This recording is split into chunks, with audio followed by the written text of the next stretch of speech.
O que a Bíblia tem a dizer sobre esta mega operação policial que está acontecendo no Rio de Janeiro contra o crime organizado? Este é um assunto delicado, porém você vai ver nesse vídeo o que ninguém está dizendo sobre esta operação. Antes eu queria convidar você a orarmos primeiro pelas vítimas do crime e também orarmos pelos familiares dos criminosos, porque nenhum familiar queria que o seu ente querido estivesse envolvido com a criminalidade.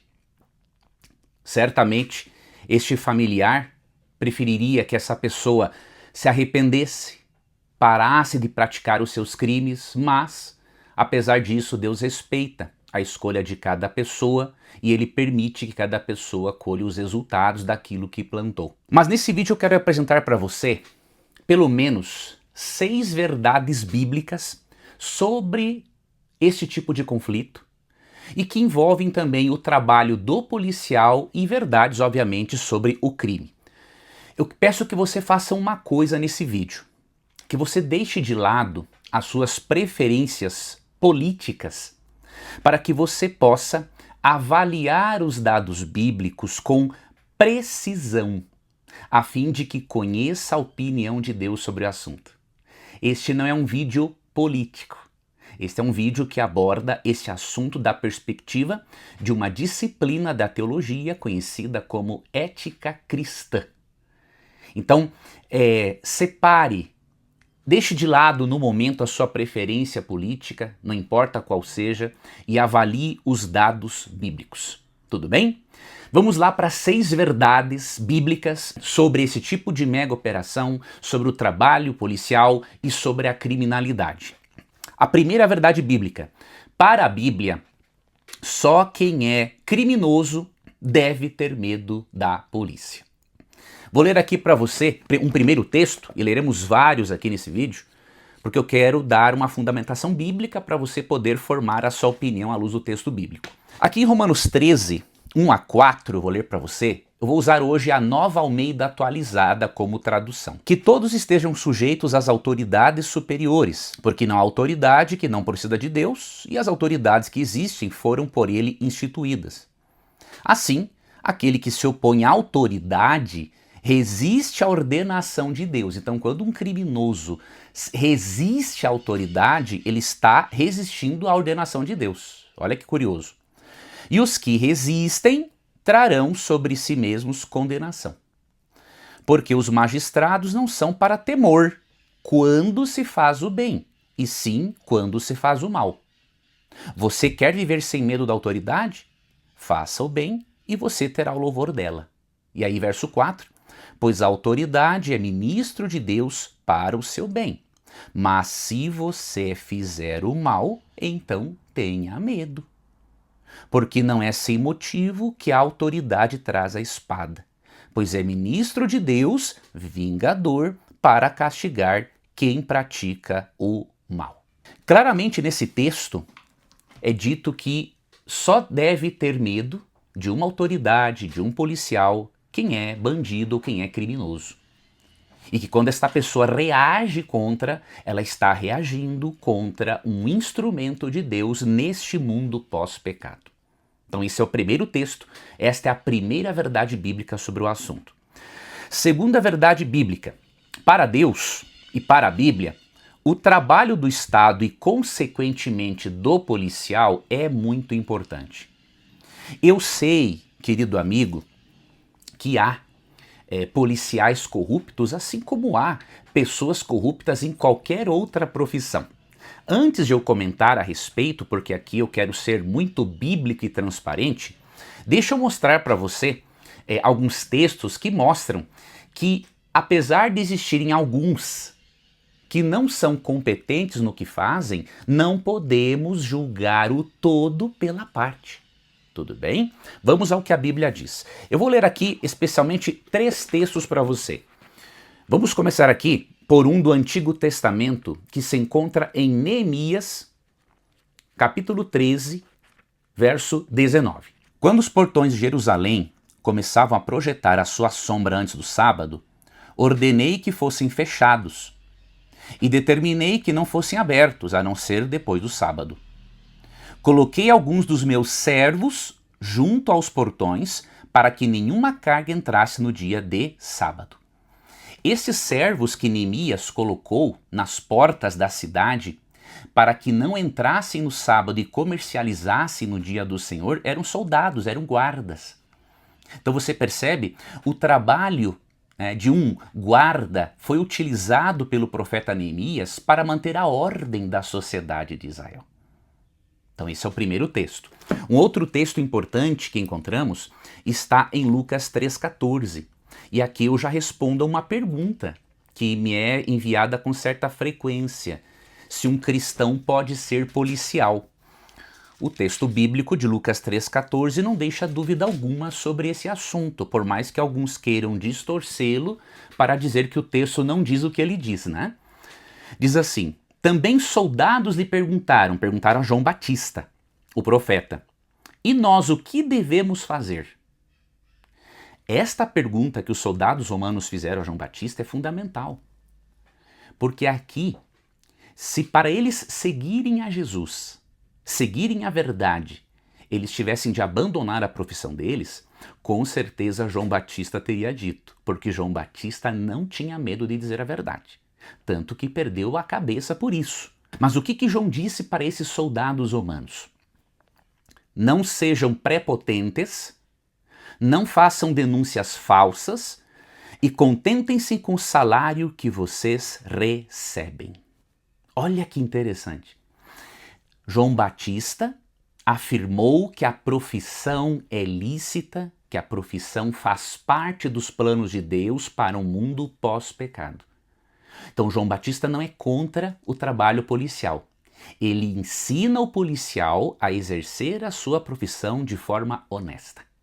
Ele diz aqui na Nova Almeida Atualizada: não sejam prepotentes, não façam denúncias falsas e contentem-se com o salário que vocês recebem, a fim de não serem ladrões, a fim de não se envolverem com criminosos de forma ilícita. Tudo bem?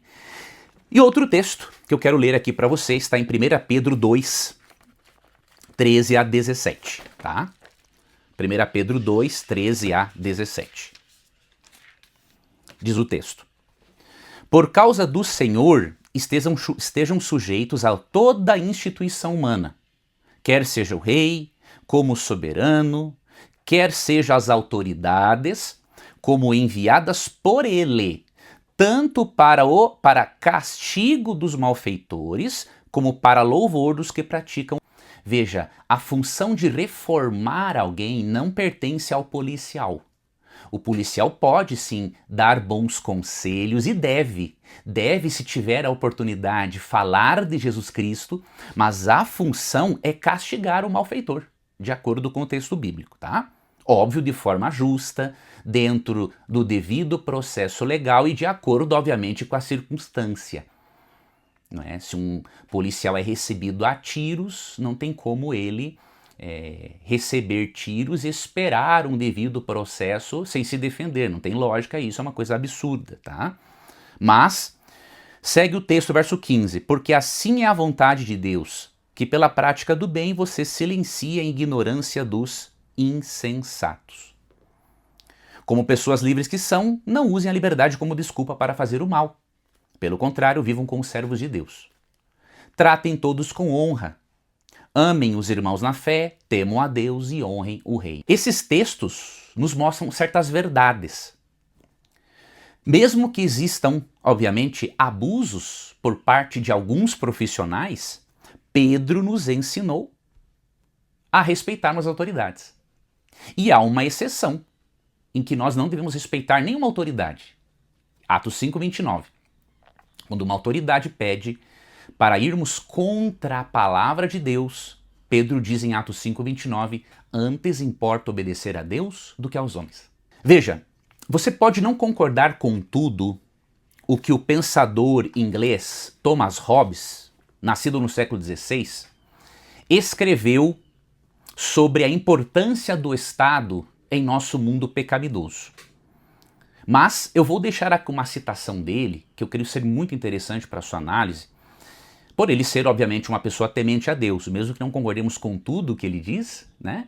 Mas a obra dele, Leviatã, ou Matéria, Forma e Poder de um Estado Eclesiástico e Civil, mesmo que não concordemos com tudo que está ali, obviamente, é muito útil lermos ou considerarmos essa citação para que tenhamos uma compreensão mais teológica, diríamos assim, sobre a atuação do Estado. E dentre as muitas citações que são muito boas, né, eu vou deixar aqui uma para você, a página 123. Porque as leis de natureza, tais como justiça, equidade, modéstia, piedade, que determinam que façamos aos outros o que queremos que nos façam, porque essas leis da natureza são contrárias às paixões naturais, que nos inclinam para a parcialidade, orgulho, vingança e outras, se não houver temor de algum poder que obrigue a respeitá-las, sem a espada, os pactos não passam de palavras sem força, que não dão a mínima segurança a ninguém. Assim, apesar das leis de natureza, que cada qual respeita quando tem vontade e quando pode fazê-lo com segurança, se não for instituído um poder considerável para garantir nossa segurança, o homem, para proteger-se dos outros, confiará e poderá legitimamente confiar apenas em sua própria força e capacidade. Então existe uma função do Estado. O Estado nunca pode se colocar contra os princípios de Deus. Se o fizer, nós vamos ficar sempre ao lado de Deus. Mas um poder que imponha respeito para que os seres humanos não permitam, né, que as paixões naturais o inclinem a fazer o mal contra o próximo, é importante existir um poder legislativo, um poder civil, um poder executivo, tudo bem?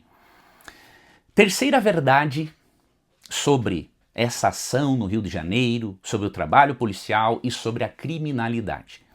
A terceira verdade é que, para teólogos protestantes, católicos, e inclusive para Ellen White, cofundadora do Adventismo, é dever cristão respeitar as autoridades, incluindo a polícia.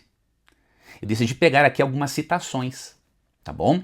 Peguei uma citação de João Calvino, uma citação do Catecismo da Igreja Católica e uma citação de Ellen White. Vamos para a citação primeiro de João Calvino, que está na sua obra A Instituição da Religião Cristã, tomo 2, né?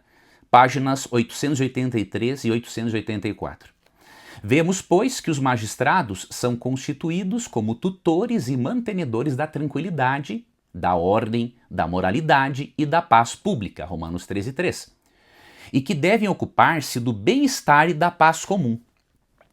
Quando foi elevado ao trono, Davi prometeu ser exemplo dessas virtudes, no Salmo 101, versos 3 a 7. Por isso, estão revestidos de autoridade para reprimir ou punir rigorosamente aos malfeitores, cuja maldade perturba a paz pública. Então essa é a opinião do reformador protestante João Calvino. E a opinião do Catecismo da Igreja Católica. Estou aqui com a edição típica vaticana, da editora Loyola, ano 2000, páginas 505 e 506. Pode ver o artigo 2 sobre a participação na vida social, parágrafos 1898 e 1900, tá? 1900. Diz assim: toda comunidade humana tem necessidade de uma autoridade que a dirija. Tal autoridade encontra seu fundamento na natureza humana. É necessária a unidade da cidade. Seu papel consiste em assegurar, enquanto possível, o bem comum da sociedade. A autoridade exigida pela ordem moral emana de Deus, e aqui o Catecismo cita Romanos 13, 1 e 2. O dever da obediência impõe a todos prestar à autoridade as honras a ela devidas e cercar de respeito e, conforme seu mérito, de gratidão e benevolência as pessoas investidas de autoridade. Então vimos a opinião de João Calvino, reformador protestante, a opinião do Catecismo da Igreja Católica, e agora vamos ver de Ellen White, protestante também, porém cofundadora do Adventismo. O que ela diz aqui no livro Atos dos Apóstolos, página 69.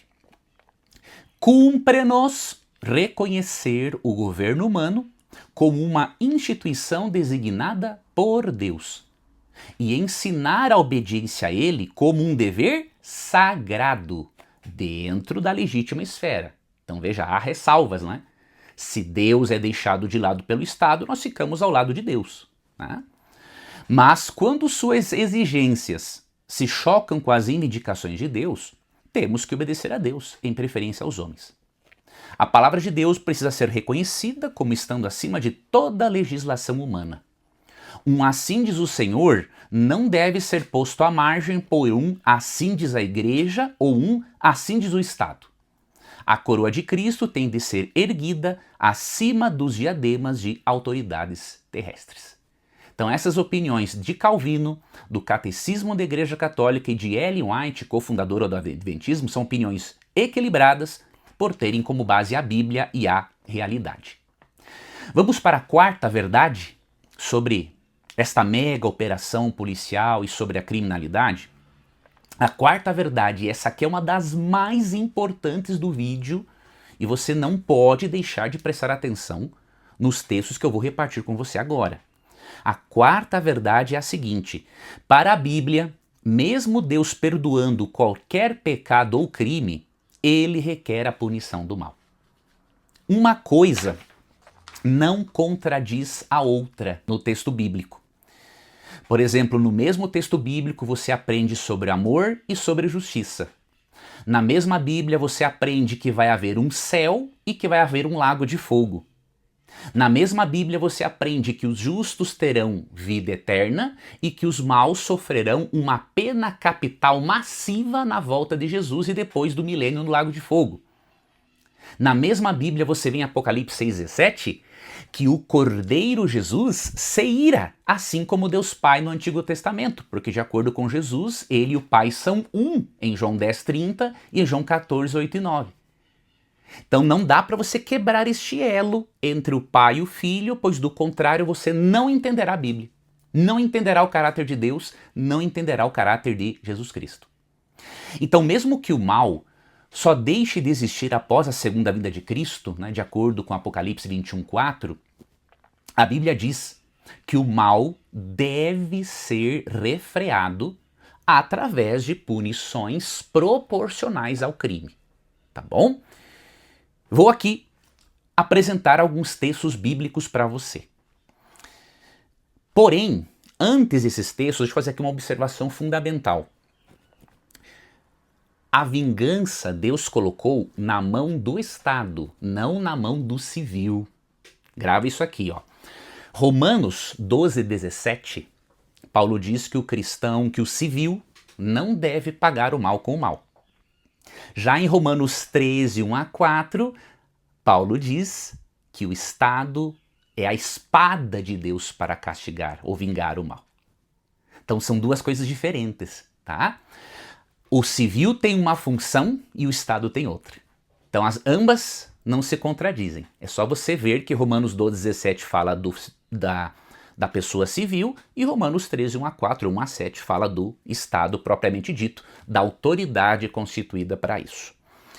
Vamos ver aqui alguns textos bíblicos, além de Romanos 13 que eu li anteriormente, que comprovam que mesmo Deus perdoando qualquer criminoso, Deus requer sim a punição do crime. E que o mesmo seja punido proporcionalmente, tá bom? Vamos ver aqui alguns textos bíblicos. O primeiro deles, Deuteronômio, capítulo 13, verso 11. E todo Israel ouvirá e temerá, e não se tornará a praticar maldade como esta no meio de vocês. Aqui Deus manda punir severamente os falsos profetas, os idólatras, que tinham um pleno conhecimento do assunto. E o que é dito aqui? Que a punição faria o quê? Que as pessoas temessem e que não se tornasse a praticar aquele mesmo tipo de maldade, com aquele mesmo tipo de frequência entre o povo. Sim, a Bíblia diz que a punição devida refreia o crime. A ideia de que não é solução é uma ideia absurda, fruto da imaginação humana de alguém que acha que entende mais da criminalidade do que o próprio Deus que conhece a natureza humana. Vamos para outro texto, Deuteronômio 17 e 13. Veja, esses textos estão em total harmonia com o que eu li antes do Antigo Testamento, do Novo Testamento, né? Deuteronômio 17 e 13 diz assim: para que todo o povo o ouça, tema e jamais se encha de orgulho. Então veja, a punição tem um propósito pedagógico e educativo. Óbvio, não é a única solução, né? A solução vem de uma educação, inteligência emocional, espiritualidade, e nossas autoridades constituídas deveriam considerar melhor a natureza humana, né?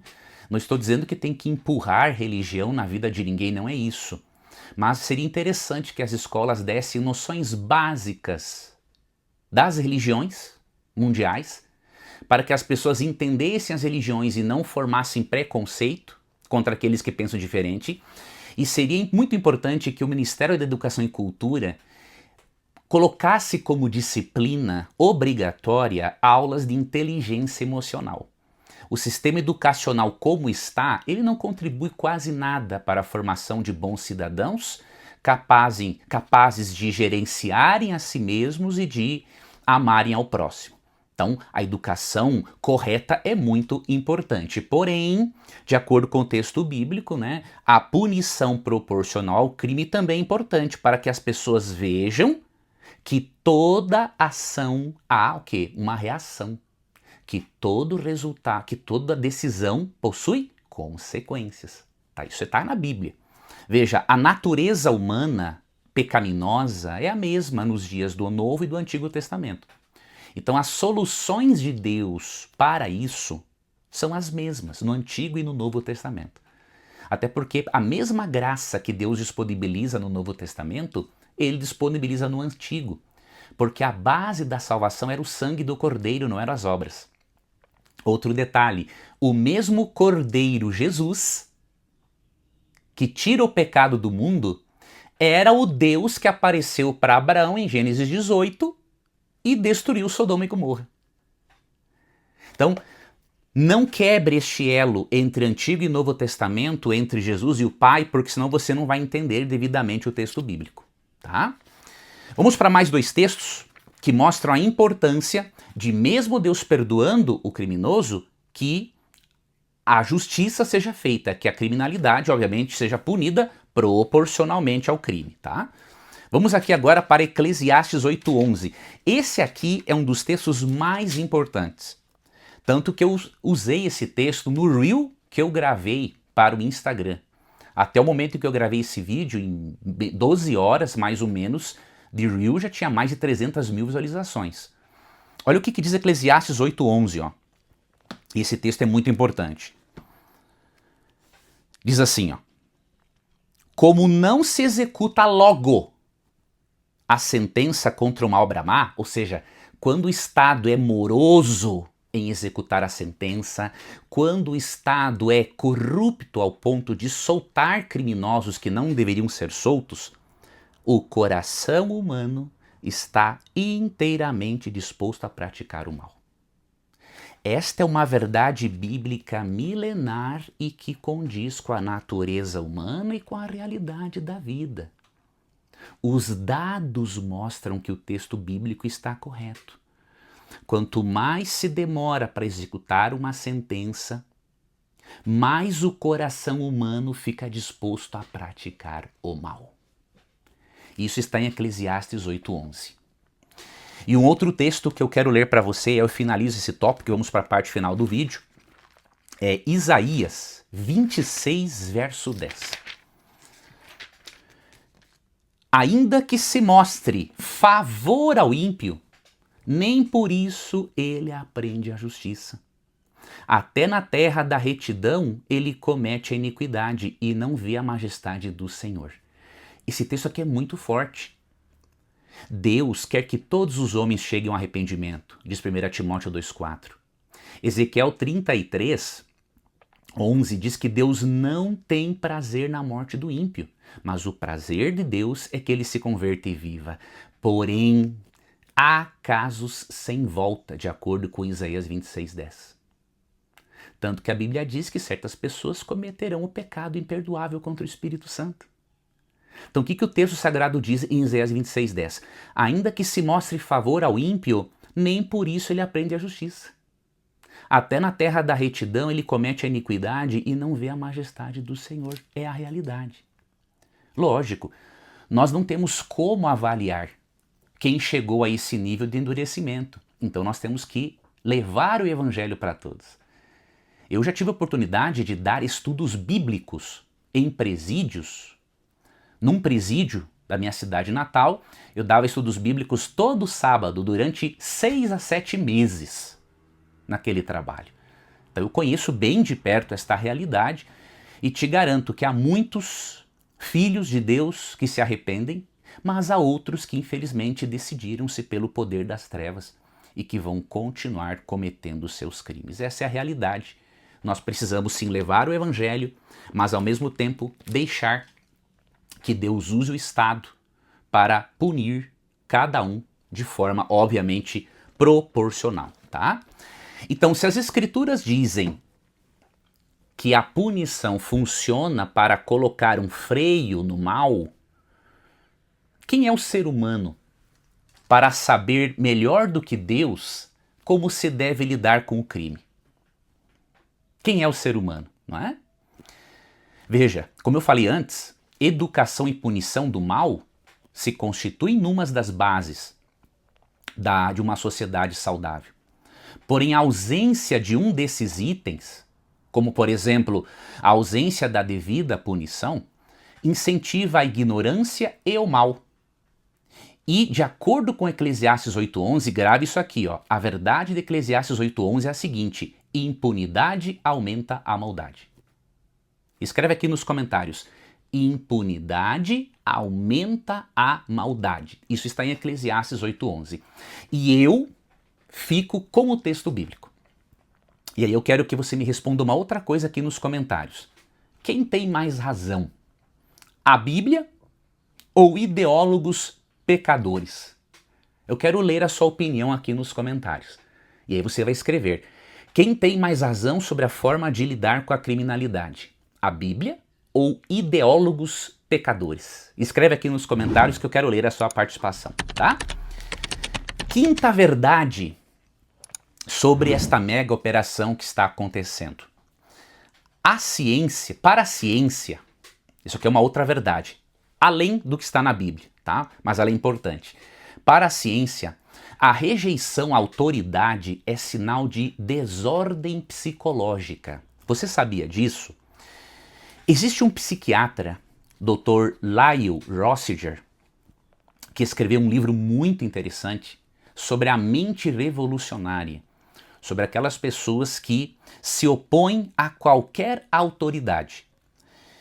Ele diz que esse psiquiatra, que crianças e adolescentes que tiveram problemas com a autoridade devido a abusos verbais, emocionais ou físicos, desenvolvem aversão a qualquer tipo de autoridade.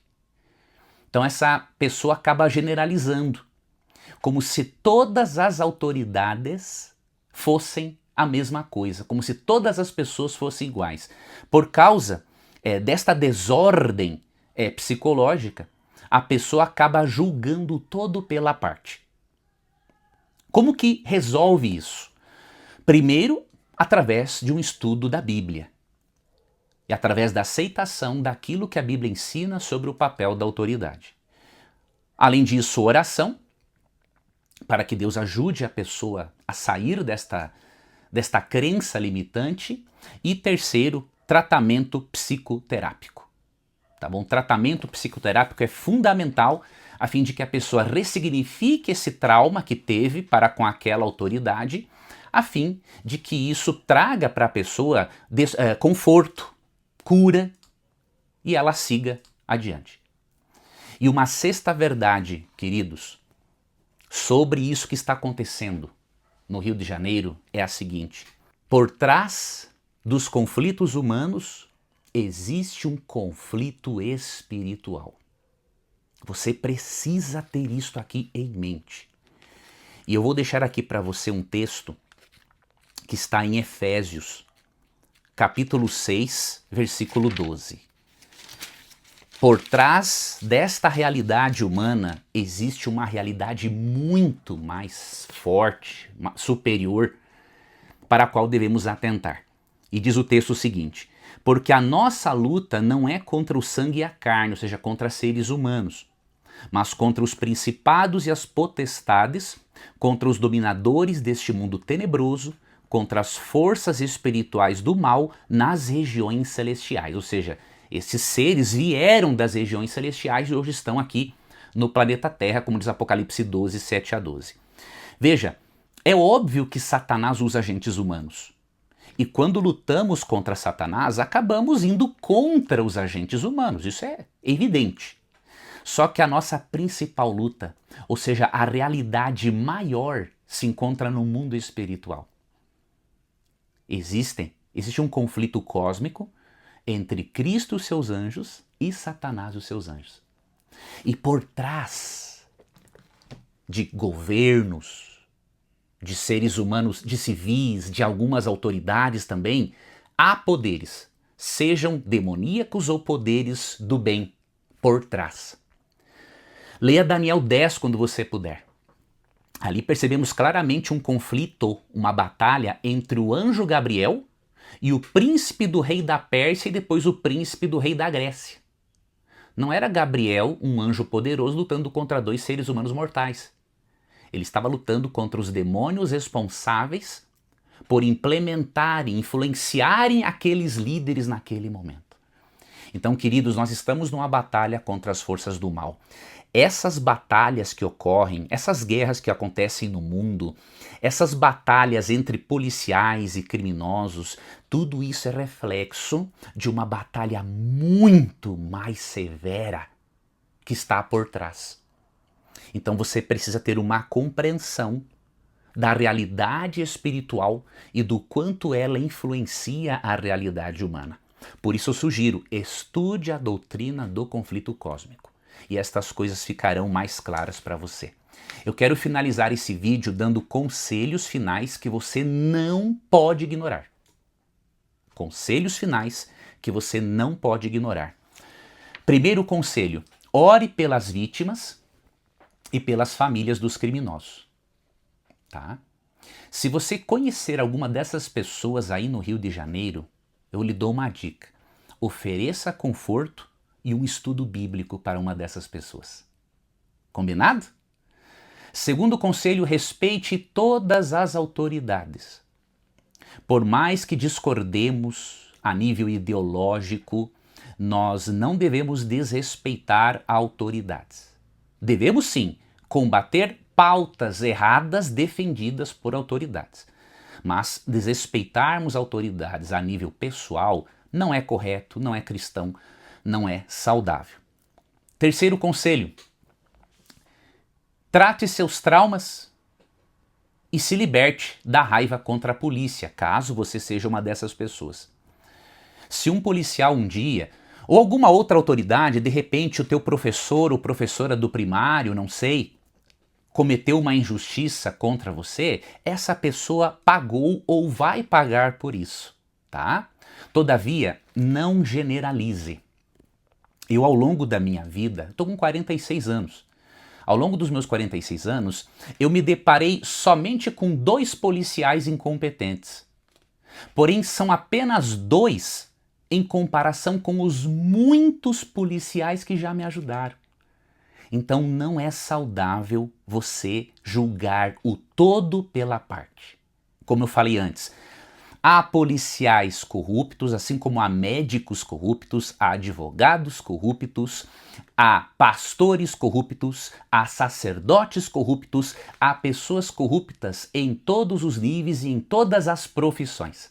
Porém, nós não podemos, se quisermos ser sensatos, justos e lógicos, não podemos julgar o todo pela parte. A grande maioria dos policiais está trabalhando pelo seu bem-estar. Então, trabalhe isso num consultório de psicoterapia, vai ajudar você. Quarto conselho, mostra a relevância da Bíblia para a sociedade. O que eu quero dizer com isso? Você precisa evangelizar as autoridades e mostrar a elas como Deus orienta o combate ao crime. Então você pode, por exemplo, mostrar para uma autoridade os textos que eu li aqui nesse vídeo. São alguns, né? Tem muitos outros. Mostrar e dizer o seguinte, olha, mesmo que deva existir sempre a separação entre igreja e Estado, Deus tem princípios pelos quais o Estado deve se nortear para que a sociedade reflita interesses de Deus para essa sociedade. E os textos bíblicos são esses aqui. Então evangelize e mostre a relevância da Bíblia para esse tipo de problema que está acontecendo lá no Rio de Janeiro, tá?